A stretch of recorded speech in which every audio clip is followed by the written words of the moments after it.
Hello Vault Heads, this is the self-proclaimed, sarcastically named Captain KeyForge, also known as PJ Broughton of the Steel City Snufflegators. And welcome to episode 3 of Captain's Commpod. Today we are going to be looking at some spoilers, so if you don't want spoilers for Dark Tidings, turn off now. But today's episode I have picked the card that is a new card for each of the houses that are going to be appearing in Dark Tidings that I think is the most powerful card of the newly printed cards anyway from that house. So we're going to take a look at those and then we'll revisit them maybe 6 or 12 months later and see if we thought I was right. So off we go. Here is the Logos card that I've picked. Groundbreaking Discovery. It looks like it's going to be a time traveller-esque set of 4 cards. So I've put the translation for all 4 on. Thank you to Archon Arcana for collating all the Dark Tidings cards. They seem to have got every one on there now, so feel free to have a look. But this card says, if you control Dr. Verotka, Roof Laboratory, and Reckless Experiment, destroy each card in play, unforge an opponent's key, and purge Groundbreaking Discovery. So this is an action card with an amber pip. But that just seems to me completely overpowered, because what you're essentially saying is if you can play a specific set of 4 Logos cards on one turn, you destroy every card in play and unforge an opponent's key, and they get nothing for that key. They don't get 6 amber back or anything like that. You just blow up a key. Now, there are going to be some decks you're never going to pull it off in, because if you haven't got any archiving, it's going to be a little bit difficult to build these 4 cards into your hand. But if you've got any of the archiving, and I'll say this in Dark Tidings, the archiving seems to be a little bit more random, but a little bit more Archive 2 cards or Archive 3 cards, things like that. They don't seem to be sort of along the lines of just Archive 1, but you choose it. If you can get even a couple of those into your archive, you've got a really good chance of pulling that off. And that to me just seems bonkers. Play 4 cards, because it doesn't say you can't play them together. You could play them all on one turn, and as long as you play the action card Groundbreaking Discovery last, you've just killed one of your opponent's keys. And it just seems very, very, very strong to just destroy your key. The opponent gets nothing, and all you've got to do that is have 3 cards in play and play an action card, or just play them all on the same turn.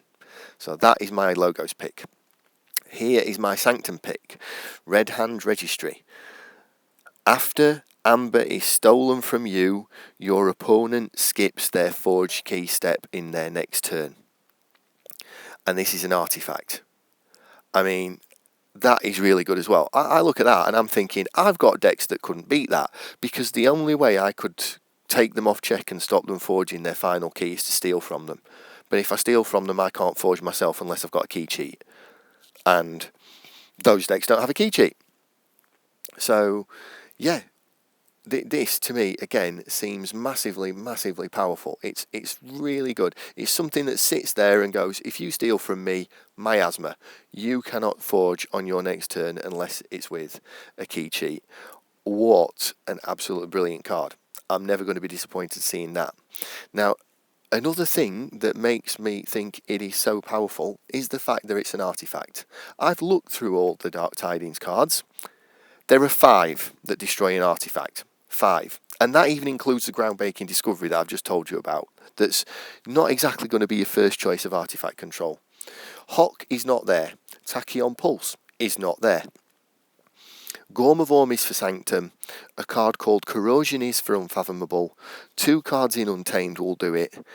There is a 6th card, Borrow, which will steal an artifact, but it won't destroy an artifact. That's not going to get rid of Quixelstone or Heart of the Forest or anything like that. 5 cards in this set that will take an artifact off the table. Again, that is half as many as we should have. That is a terribly low number for artifact control. So for a card like this, a borderline permanent miasma, if you steal from me, to be on an artifact card, the card that's going to be the hardest card to take out of the game, makes it even stronger. I'd think it was strong if it was an upgrade or a creature, but on an artifact, that is an immense card.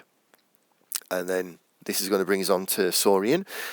Saurian had a few good cards, but nothing really that leapt out at me as stellar. So I've gone for this one. It's card number 173. It's been translated from Chinese. We don't know its name yet. But the translation is play, it's an action, destroy each creature with 4 power or less, then gain 1 chain. So it's the flip side of Spirit's Way. The Spirit's Way was destroy every creature with power 3 or higher. This is destroy every creature with 4 power or less. The reason why I like it is because Saurian creatures are strong creatures. You know, they are big beefy boys. A lot of them are stronger than this. And again, if you get this with Sanctum as well, again, how many of those are going to be power 4 or higher? It seems quite a good wipe for House Saurian. Another thing that makes it good, there are only 2 Saurian creatures which have got lower than power 4. I mean, there are some power 4 as well, but that just goes to show you how good this is going to be for Saurians. I mean, in this set, there are some lower powered creatures. I think they've dialed the power down a little bit, possibly against some of the other sets. You can see some power 1 creatures and some power 2 creatures and things like that. So I think there are some lower power creatures that are going to be immune to this. But it just seems a very synergetic wipe for House Saurian. Something that basically kills weak creatures and leaves you strong dinos in place. Also as well, gain 1 chain, that is not too bad if it's getting rid of 4, 5, 6 of your opponent's creatures. So yeah, nothing absolutely stellar for me in the Saurian house in this one, just good average cards, and for me that was my preferred one. Then we're going to go on to Shadows. So for Shadows, I've chosen Archon's Revenge, which again is an artifact. It's number 191. This is one of the ship cards. And it says action, exhaust up to 2 friendly Shadows creatures, steal 1 for each card exhausted this way. Okay, so again, I looked through the set, no too much to protect. No, trust no one. There are some good cards in here. I mean, Borrow is a good one as well. Steal an artifact, especially in a set with only 5 cards that destroy an artifact and 1 card that steals. So Borrow is good. You know, that is a good card to have in there. But that's not a new card. This is. I think it's good. I'm like the Saurian. I don't think it's absolutely brilliant. It's hardly too much to protect, is it? You can only exhaust 2 creatures. Some of the ship cards say you can exhaust 3, 4, 5. This one, because clearly the developers now are deciding that steal is such a powerful effect, you can only exhaust 2 creatures and you can only steal 2.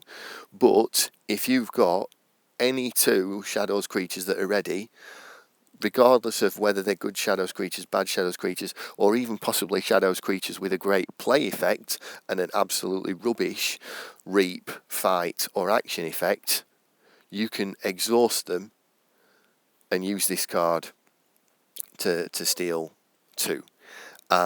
And I think it's quite good. It's a good way of getting some value out of some other creatures in your deck that might not be good.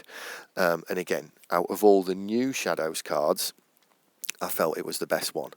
But again, you've seen better, haven't you? Let's be honest. So now I'm going to go on to the Star Alliance. Again, it's a translated card, so we're based on the translation being correct. But this is Exploration Vessel. It is a ship. It is an artifact with an action that says exhaust up to 3 friendly creatures. Draw 1 card for each house represented among these creatures. Okay.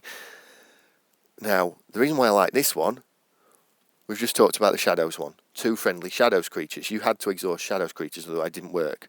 So if you didn't have any ready Shadows creatures, it won't work. This, exhaust up to 3 friendly creatures.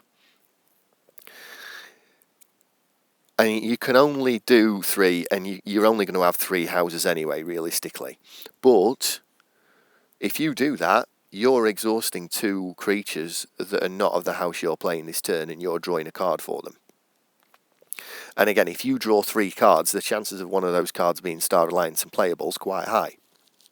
So I like it. I think it's good because it gives you the opportunity to use cards that you could not use this turn.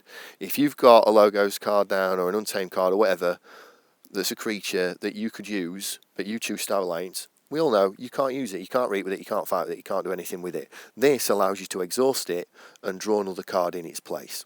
Now, admittedly, you may have a Star Alliance creature down that's ready that you don't want to exhaust just to draw a card. Your Star Alliance creatures might be better than that, but again, it does say exhaust up to 3 friendly.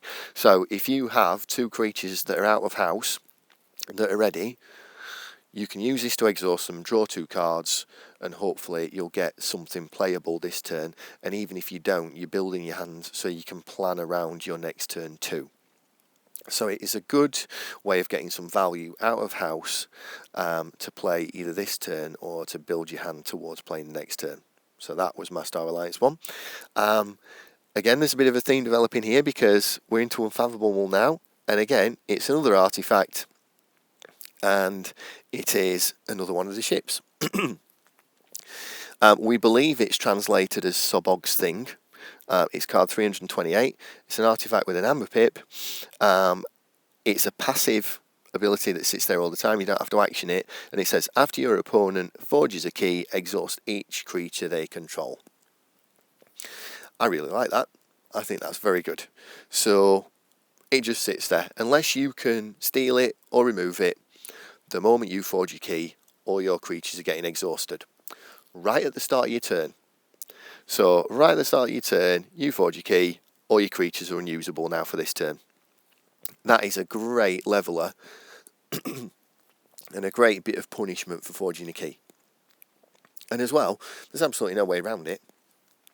You have to forge keys to win the game, unless it is your 3rd key. Unless you get this right at the very bottom of your deck and your opponent has already forged 2 keys, you're not going to get any value out of it. But it has still got an amber pip, so even if you do get it that late on, it's got an amber pip, it's going to gain you an amber bonus. But if you get this anywhere before they have forged their 2nd key, it is going to be of some value to you unless they can destroy it.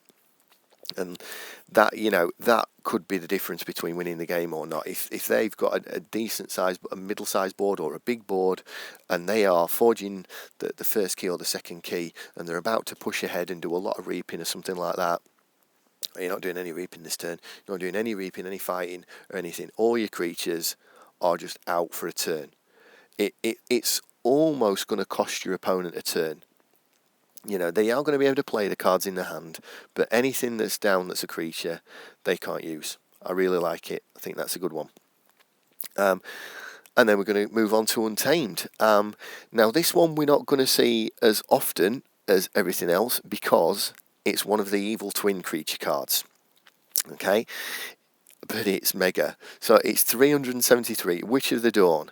Play. So it's a play ability, not a reap or fight ability. Play. Destroy another friendly creature. If you do, play a different creature from your discard pile ready and use that creature. So as long as you're prepared to kill a creature and you have 1 creature in play when you play this, it's Exhume on crack. Exhume was play a creature. Any creature from your discard pile. Well, this is the same. Play any creature from your discard pile, whether it's in-house or out-of-house.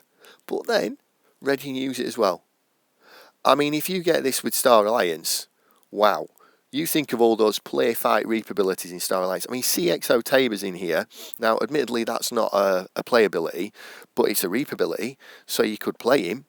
He would come in ready. You could reap with him, and then you could use or play any card that's on the board. Or play any card out of your hand. Because that's his ability. And you are going to play him ready and use him. I think this is really good with anything. Because it gives you the ability to play something that's got a playability, like possibly one of the urchins that steals.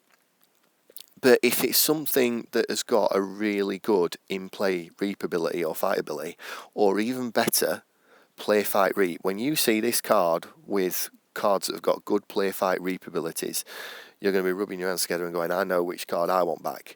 Because, like I say, if it was a play, fight, reap ability, you could play it, get the playability, because it does say play it, not put it in play, and then you can reap with it and double its ability. It is a great card, and I love it. I just wish that the standard version of that card was as good. So that is my summary and my picks of the best card from each house for Dark Tidings. So what do you think? Have you had a look through the spoilers yourself? Do you think I've got it wrong? Do you think there's a better card for any of those houses? Do you think I'm overvaluing any of them and their effectiveness, and they're not going to work as well as I think they are? I'd love to hear from you. You can comment, you can tweet me, you can email me, you can follow or subscribe. Feel free to like the Commpod if you enjoy it. Obviously, episode 4 will be coming soon. That's possibly going to be looking at Dark Tidings and maybe the card that I think is going to be least effective from each set. But expect that to be up in a week or so. Thank you very much for being with me through this. I hope you enjoyed it. I hope you're going to join me again. And may the Forge be with you.